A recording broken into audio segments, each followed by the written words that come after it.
Bhadrakali movie review. Last time Vijay Antony గారు Morgan లాంటి unique concept తో వచ్చారు. ఈసారి కూడా ఒక మంచి పాయింట్ తో భద్రకాళి అనే పొలిటికల్ థ్రిల్లర్ తో వస్తున్నారని ట్రైలర్ చూసినప్పుడు నాకు అనిపించింది. అందుకే మూవీ చూశాక నా ఒపీనియన్ చెప్పాలంటే నేను అనుకున్న దాన్ని పూర్తిగా రివర్స్ చేసింది ఈ సినిమా. నాకైతే సినిమా నచ్చలేదు. ఇంతకు ముందు వచ్చిన మార్గన్ సినిమా నాకు నచ్చింది, ఎందుకంటే దాంట్లో ఉన్న కాన్సెప్ట్ ని చాలా బాగా చూపించారు. కానీ ఈ సినిమాలో సొసైటీలో జరిగే క్రైమ్స్ ని క్రైమ్ తోనే సాల్వ్ చేయాలి అనే పాయింట్ తీసుకున్నారు, కానీ అది మనకి ఇంట్రెస్టింగ్ గా చూపించలేదు. పాయింట్ బాగున్నా స్క్రీన్ ప్లే బోరింగ్ గా అన్ఇంట్రెస్టింగ్ గా ఉంది. నిజంగా ట్రైలర్ కట్ మాత్రం చాలా బాగుంది, కానీ సినిమా కట్ బాగుండుంటే ఒక మంచి పొలిటికల్ థ్రిల్లర్ అయ్యేది.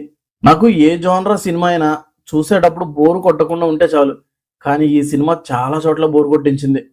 హీరో కిట్టు సెక్రటరియేట్ లో ఒక బ్రోకర్. అక్కడ ఏ పని చేయాలన్నా జరగాలన్నా హీరో దగ్గరకే రావాలి. అలాంటి హీరోకి వచ్చిన ప్రాబ్లం ఏంటి, ఎలా బయటపడ్డాడు అనేదే ప్లాట్. సినిమాలో ఫస్ట్ హాఫ్ మాత్రం చాలా బాగుంటుంది. ఫస్ట్ హాఫ్ లో వచ్చే సీన్స్ కానీ హీరో చేసే పనులు కానీ బాగా అనిపిస్తాయి. ఐజీ కూడా ట్రాన్స్ఫర్ కోసం హీరో దగ్గరికి వెళ్ళడం, హీరో చేసే పనులు, ఒక్కొక్కరికి లింక్ పెట్టి హీరో ఆడే మైండ్ గేమ్ ఫస్ట్ హాఫ్ వరకు మస్తు అనిపిస్తుంది. కానీ సెకండ్ హాఫ్ నుంచి నరకం చూపిస్తారు భయ్య, తలనొప్పి. అంత బాగున్న ఫస్ట్ హాఫ్ ని తీసుకెళ్లి మూసి నదులు కలిపేశారు. సెకండ్ హాఫ్ ఎటోటో వెళ్తుంటుంది. సరే అదైనా బాగుందా అంటే చాలా బోరింగ్ గా నీరసంగా అనిపిస్తుంది.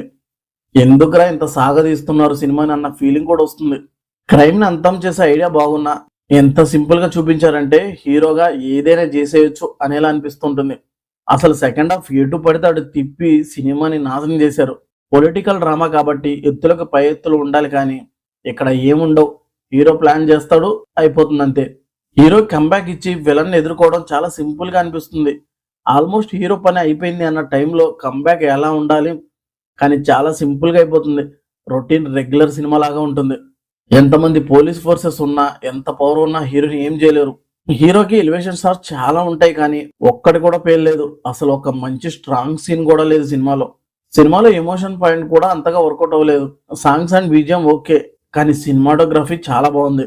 ఫైనల్ గా ఈ భద్రకాళి సినిమా అదిరిపోయి స్టార్ట్ ఇచ్చిన సగం నుంచి బోర్ కొట్టించింది నాకు.